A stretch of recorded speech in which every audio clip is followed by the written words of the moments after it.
before, sold opinions, series, things like that. And of course, the patent's time ran out. But I got into environmental in 1984. And ever since, I've been studying environmental for a while. And I got it in, and then starting in 1990, I started putting liners inside the sewer structures and culverts and things like that. And we ended up with 97 patent claims granted and 5 different patents on technology and products to solve environmental problems for cities and industry, like their sewer and their stormwater stuff. Been finally involved in the Gulf oil spill stuff. We've got materials working with some companies out of Houston, Texas, that has a material that is a 50-to-1 ratio, so you don't have to put 1 gallon in 50 off the oil for it to help the oil have the enzymes to heat itself up and not destroy the environment. What they're spraying out there makes the oil sink. Did you hear the news the last day or so? Where'd the oil go after the little waves hit it a little bit? It made it sink. So they pretty much lost most of the oil slip down in our ocean, in our Gulf, and it's going to come ashore in different places from no time when for the next 5 or 10 years. They're going to have oil coming ashore. So we have a material that we're not working with, and I don't learn anything from doing it. I just put the coalition together. And to try to save the economy and the ecology out there, because we're going back and forth to Grand Isle, Louisiana, and Venice, and all those places trying to solve this oil thing. Matter of fact, I spent about 25% of my running time for Congress doing that. And these guys started, I don't know, last year sometime. I started 60 days ago, and I got 30 days to go. So I didn't have 90 days to do it to start with. So you don't have to run fast and vote for me in a hurry. This is a picture of me and Ronald Reagan. I'm probably the only one old enough up here to be sitting around Ronald Reagan back in the time. I probably sit back here with Benjamin Franklin, and he told us he'd given us republic. Anyway, I've lived a lot here. 1 minute, that's fine. You don't know enough about me in 1 minute. This is my horse, Duke. You need to know where old Duke. He's over here 1 mile south of I-10 on Highway 12. I got a little ranch with a bunch of horses. And Duke's half a thoroughbred and a half big Belgian draft horse. He'd be up to tow me. I give him a quarter horse, look like I was towing a horse. But he's the front cover of my book called Have We Lost Our Minds? You can go to McNeilForCongress.com and back to the Deal and download the book for free. And if you'll read what I've got to say, I think you'll see that I know a whole lot about business, a whole lot about life, and a whole lot about this country. I studied it all my adult life. Again, I'm 65 years old, and I'm tougher than nails. And when I go to Washington, I will make a difference. I will lead a coalition of all the new people who go up there and turn this country back around and put us back on the Bill of Rights and the Constitution and how this government should be run, limit the scope of the federal government, reduce the taxes, and if I can do anything in the world with my power to get rid of the IRS altogether, they are the first to go. God bless you, and glad to be here.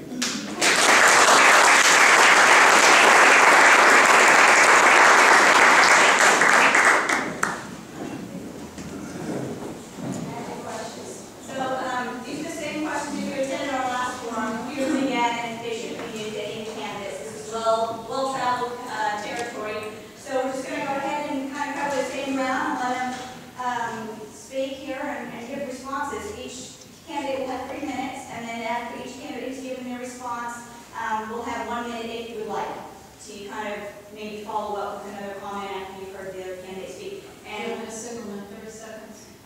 30 seconds would be good. Terry's going to just kind of wave her hand when you have 30 seconds left, and Terry, you want to go ahead and go off first now? Diane. All right, Diane, here's the first question. We're going to do the first question, and all three will answer the first question. There's been a lot of news about illegal immigration and lots of suggestions about how to tackle illegal immigration. But in reference to legal immigration, what do you consider necessary and in the best interest of the United States, both to modify legal immigration and hopefully by the process of that, kind of working with this illegal immigration law?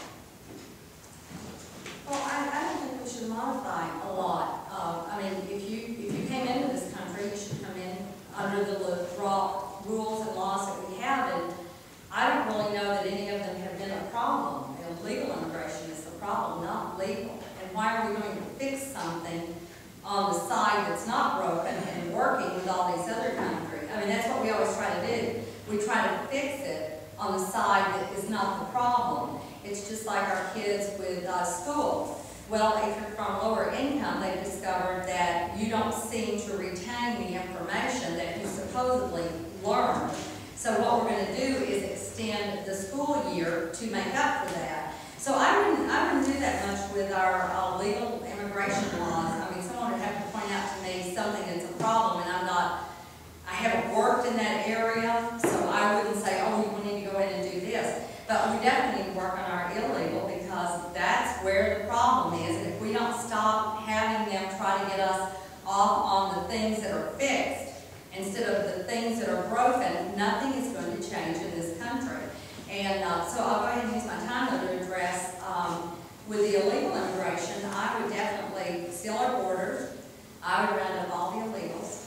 I would send them back. We've done it 3 times in our country, under Wilson, under Truman, and under Eisenhower, to ensure that Americans had jobs. Apparently, we have a jobs problem right now.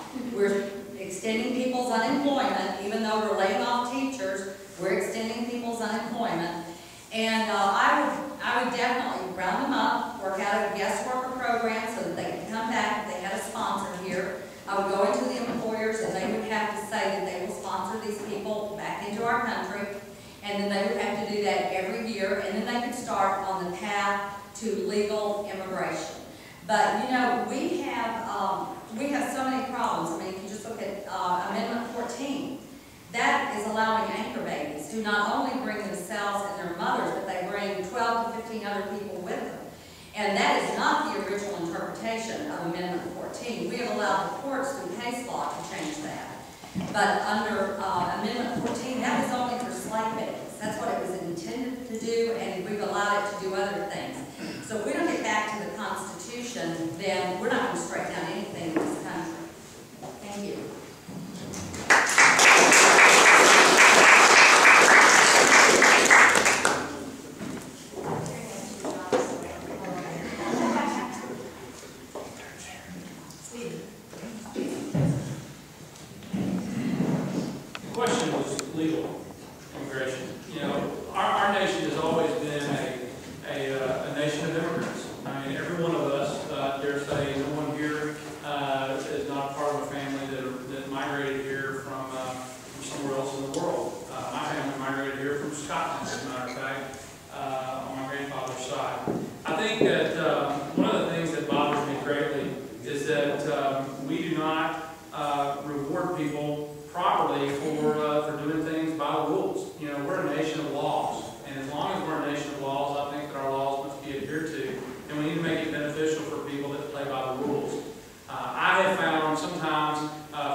each person is doing here. Is that it?